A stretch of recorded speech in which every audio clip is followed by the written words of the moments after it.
Hello student, start करते हैं class 10th math chapter 1 case based question.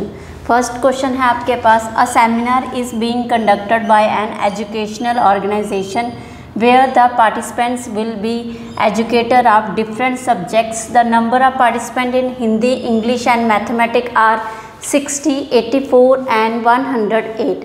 आपको बोला गया है बेटा एक एजुकेशनल ऑर्गेनाइजेशन जो है वो एक सेमिनार कंडक्ट कर रही है, ठीक है। वहाँ पे आपके पास हिंदी, इंग्लिश और मैथमेटिक्स के जो स्टूडेंट हैं वो पार्टिसिपेट कर रहे हैं। क्वेश्चन फर्स्ट इसमें आ रहा है, in each room same number of participant are to be seated and all of them being in same subject. Find the maximum number of participant in each room. आपको बोला गया है एक रूम में जो पार्टिसिपेंट बैठेंगे वो सेम सब्जेक्ट के बैठेंगे और आपको बताना है कि एक रूम में मैक्सिमम नंबर ऑफ जो स्टूडेंट हैं वो कितने बैठ सकते हैं, ठीक है। तो मैक्सिमम नंबर ऑफ स्टूडेंट से आप क्या फाइंड करेंगे बेटा, फर्स्ट चैप्टर का क्वेश्चन है तो वहाँ पे हमने ये सीखा है कि HCF और LCM वहाँ पे फाइंड करते हैं, ठीक है। तो मैक्सिमम नंबर ऑफ जो पार्टिसिपेंट आपको पूछा गया है, इट मीन्स आपको यहाँ पे HCF फाइंड करना है इस क्वेश्चन का, ठीक है। तो चलिए HCF फाइंड करेंगे। यहाँ पे आप रफ वर्क कर लीजिए इसका, ठीक है। ये आ गया 60, 84 एंड 108। ओके बेटा, आई थिंक अगर आप देखें तो ये 12 से डिवाइड हो रहा है। 12 5 ज़ा, 12 5 ज़ा, 12 7 ज़ा एंड 12 9 ज़ा, ठीक है। तो हमारे पास 12 से ये नंबर क्या हो रहा है, डिवाइड हो रहा है। अब आप देख रहे हैं 5 7 9 डिफरेंट नंबर आ गया। अब तो इट मीन्स जो HCF आया है इसका वो क्या आया, 12 आया, ठीक है। तो आप लिखेंगे फर्स्ट का जो आंसर है आपके पास, आप लिखेंगे मैक्सिमम नंबर ऑफ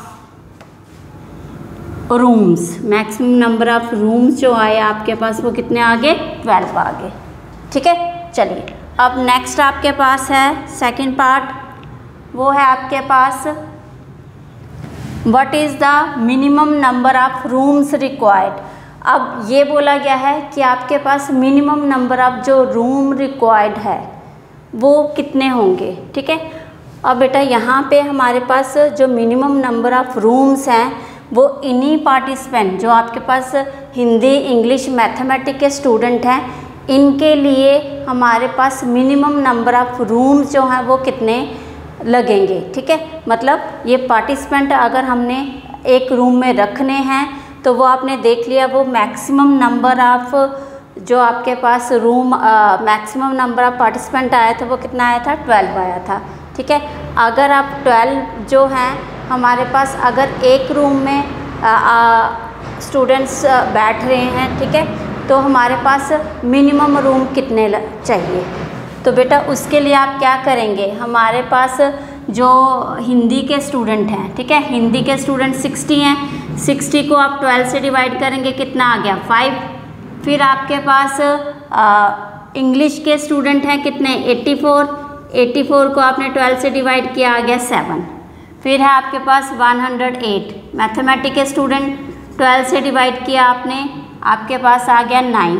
तो 9 7 और 5 को अगर हम प्लस करते हैं तो जो टोटल नंबर ऑफ रूम्स आपके पास आ गया, आप लिखेंगे टोटल नंबर ऑफ, यही पूछा था आपको रूम्स, मिनिमम रूम्स, तो वो आ गया आपके पास कितने, 21। क्लियर है। आपके पास पार्टिसिपेंट हिंदी के 60 थे, इंग्लिश के 84 थे, 108 थे, ठीक है। अगर हमारे पास फर्स्ट वाले पार्ट में बताया गया है कि एक रूम में अगर 12 स्टूडेंट सिट कर रहे हैं, बैठ रहे हैं, ठीक है, तो हमारे पास मिनिमम रूम कितने लगेंगे, ठीक है। तो हमने क्या किया, जो टोटल नंबर ऑफ स्टूडेंट थे उन्हीं को आपने क्या किया, 12 से डिवाइड किया, ठीक है। 12 से डिवाइड किया तो आपके पास 5 आया। फिर आपने 84 को डिवाइड किया, 12 से 7 आया। 108 को डिवाइड किया, 12 से 9 आया। इन सबको हम प्लस करते हैं तो हमारे पास क्या आता है, 21, ठीक है। चलिए अब ये आ गया आपके पास टोटल नंबर ऑफ रूम्स। अब थर्ड पार्ट में आपके पास बोला गया है फाइंड LCM ऑफ 60, 84 एंड 108। आपको इसका एलसीएम फाइंड करना है, ठीक है। तो यहीं पे हम साइड पे एलसीएम इसका फाइंड करते हैं। चलिए एलसीएम फाइंड करते हैं, ठीक है। तो 2 से अगर आप कर रहे हैं यहाँ पे, तो यहाँ 30 आ रहा है, यहाँ 42 आ रहा है, यहाँ 54 आ रहा है, ओके। फिर 2 से करते हैं हम, यहाँ पे 15 आ रहा है, 21 आ रहा है, 27। क्लियर है बेटा। चलिए अब आप क्या करेंगे, यहाँ पे देख रहे हैं तीनों ये नंबर जो है 3 से डिविजिबल है, 3 से आपने किया है इसको, ठीक है। फिर आप देख रहे हैं 5 और 7 प्राइम नंबर है, अलग अलग होंगे। ये 9 वाला जो है वो आप 3 से कर लेंगे, तो ये आ गया 3। और अगेन आगे आप रहने दो, क्योंकि अलग अलग नंबर हैं सारे, तो ये सारे क्या होंगे आपस में मल्टीप्लाई। तो एलसीएम के लिए हम ये सारे जितने भी आपके प्राइम फैक्टर आए हैं ये सारे क्या होंगे, मल्टीप्लाई हो जाएंगे, ठीक है।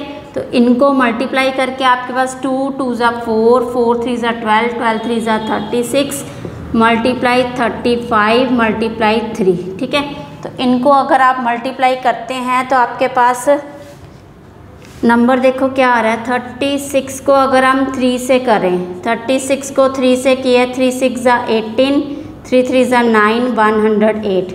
फिर आपके पास 3 से आपने 3 से नहीं सॉरी 35 से तो कर रहे हैं, आपके पास आ रहा है 5 8 ज़ा 40, 5 1 ज़ा 5, 3 6 ज़ा 28 सॉरी 8 3 ज़ा 24, 3 1 ज़ा 3।